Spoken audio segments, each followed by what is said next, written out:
Very good statistic. Bottom 5 teams in the league, top 5, I should say, in terms of penalties, missed the playoffs. There's something to be said there. This isn't the 1970s Oakland Raiders who got penalized a lot and still got there. By the way, they had fantastic players, so they could overcome penalties. These teams we just showed you have some players, but nowhere near that kind of talent. Ken Trahan, sportsNOLAtv. The New Orleans Saints hit the offseason, and today's the first day they can make a move if they really wanted to with Brandon Browner, who over the weekend basically gave up the ghost. He tweeted out that he's done in New Orleans, that he's going to be let go. The Saints haven't made it official yet, but he's out. And I know Saints fans are saying good riddance because this was a bad fit from day one. This is a young man that simply didn't get it done. 24 penalties, the most in NFL history. Ranked as the worst cornerback in the NFL by Pro Football Focus that ranks every cornerback.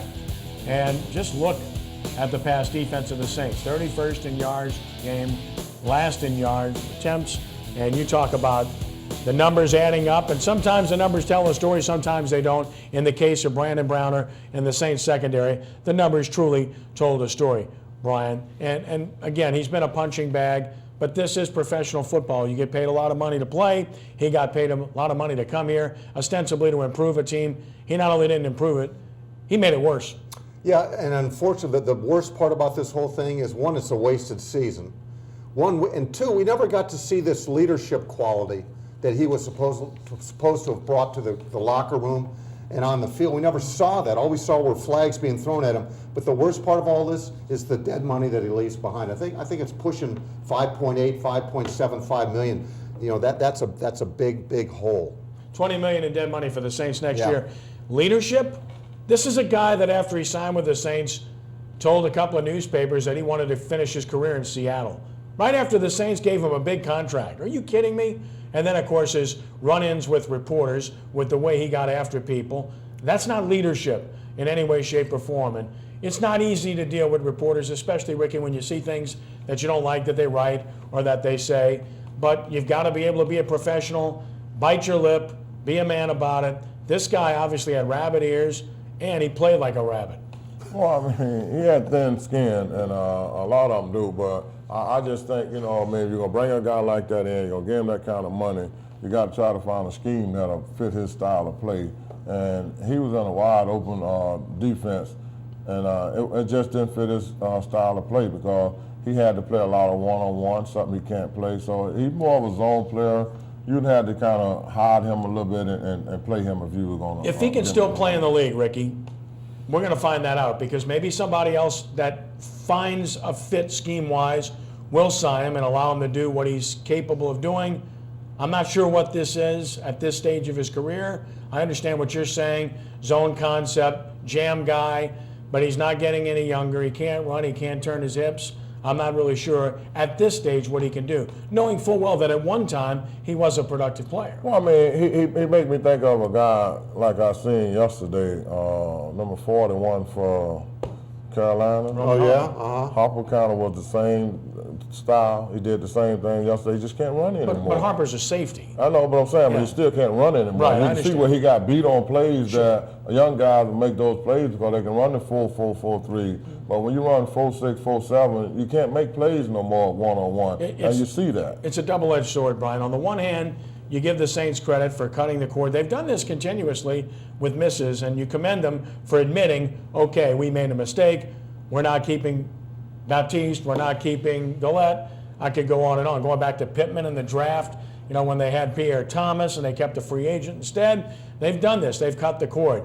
On the other hand, you can't make that many mistakes and expect to be a championship caliber team. No, two things about, in my opinion, about Browner is one, he wasn't supposed to be a starting corner on this team, and because of injuries, he was thrust into that role. Well, he couldn't handle that role. He was supposed to be, ended up being a slot cover corner. Okay, but what you guys have said is accurate in my opinion. Okay, he's not that good right now. But look, we would be remiss. We can give the team kudos for cutting him, but you can't give them kudos for bringing him on board. They knew exactly what they were getting, and he delivered.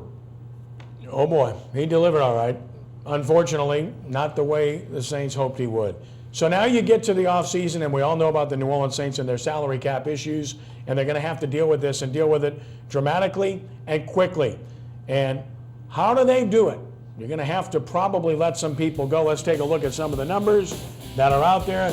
The largest potential salary cap savings if released. Drew Brees, forget about that. Max Unger, forget about that. Daniel Ellerbe, he's in play because of health. Thomas Morstead, unfortunately, a real possibility here. Marcus Colson, a real possibility. David Hawthorne, who cares, right? Zach Strief, you'd hate to see him go, but at this stage of his career, I'm sorry, Ricky, I had to defend the number. You know what I'm saying? Yeah, I mean, but just looking at that list, though, Ken, I mean, it ain't a whole lot of money there that they're going to save if you get rid of some of those guys. So I mean, like you're saying, that they don't pay other guys so much of money till they out of whack right now. Well, the key is obviously they're going to have to do something with Drew's contract, okay? And it'll get done. They're going to have to do that. But the last 5 names on that list that they just showed, those folks you can do something with, either cut them all together or restructure deals. But they've got to find a lot of money because look, Carolina got blown out in Super Bowl 50, but they're still the standard and the benchmark in the division, and the Saints have got to catch up to beat them. It was a weekend for awards in the NFL as well. Drew Brees, for his 7-touchdown performance against the Giants, recognized for the best individual performance in a game. Congratulations to him. Congratulations to Benjamin Watson and Eli Manning. Neither one got the Walter Payton Award, as Ricky alluded to. Anquan Bolden did. Congratulations to Bolden as well. But Ben Watson and Eli Manning are true champions, and they deserve the kind of recognition that they received, even though they didn't get the top prize. And, of course, the Pro Football Hall of Fame class, always piquing the interest of us and of Ricky Jackson, who's a member of that elite class. And these are the individuals who got in. Eddie DeBartolo Jr., richly deserved. Nobody treated his players better or wanted to win more than he did. Tony Dungy, a class act. People forget he was a pretty solid player, too. Really good coach and a really good man. Brett Favre, that's a no-brainer. Kevin Green, richly deserving, as Ricky and I talked about. Marvin Harrison, the numbers don't lie. Great player. Orlando Pace, great to see an offensive lineman. That was a great lineman get in. And then the other 2 guys, the Saints connections. Ken Stabler, he didn't get in because of his play with the Saints, I can assure you, but he deserves to be in the Pro Football Hall of Fame. It's sad that he won't be here to see it. And Dick Stanfill, the only MVP as an offensive lineman in an NFL championship game. I wonder how many people know that. He was a great lineman, but then he was an outstanding coach as well with the Saints 2 different times, with the Bears, where he was part of a championship team. Richly deserved. Ricky, I'll go to you first since you're a Pro Football Hall of Fame member. These guys are deserving. I know you're just not happy about one guy's name not being on there. Well, I mean, they're very deserving, and I mean, Eddie D, I don't think there's a better owner, was in the league back in the days when like him, but just looking at leaving Martin Anderson off, I mean, that's the only joke to me. I think that Martin kicked for like 25 years. Nobody did it any better. And I mean, he got more points than anybody in the history of the NFL. I think he, rightly deserved to be there, And looking at some of my old friends, Kevin Green get in, I'm happy for those guys, Brett Favre and them, all those friends. But I think Martin should at least been in there. I texted Morton after the decision was made Saturday and just tried to cheer him up a little bit. I know Kenny's good friends with Morty.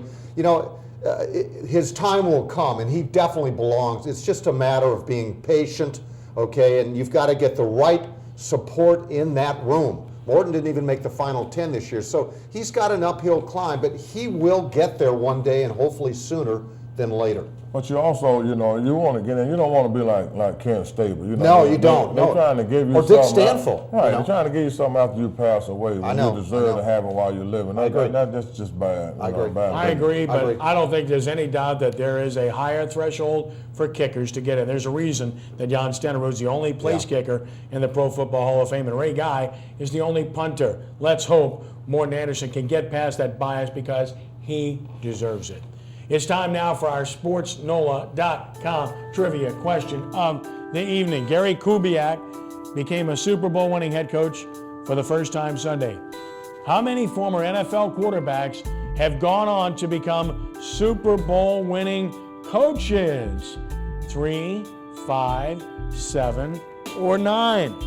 Super Bowl winning coaches, quarterbacks. Think about it. It's enticing. It's enthralling. We'll have the answer coming back when we delve into our hot seat topic. about a hot topic guy, Cam Newton, as Sports NOLA TV continues.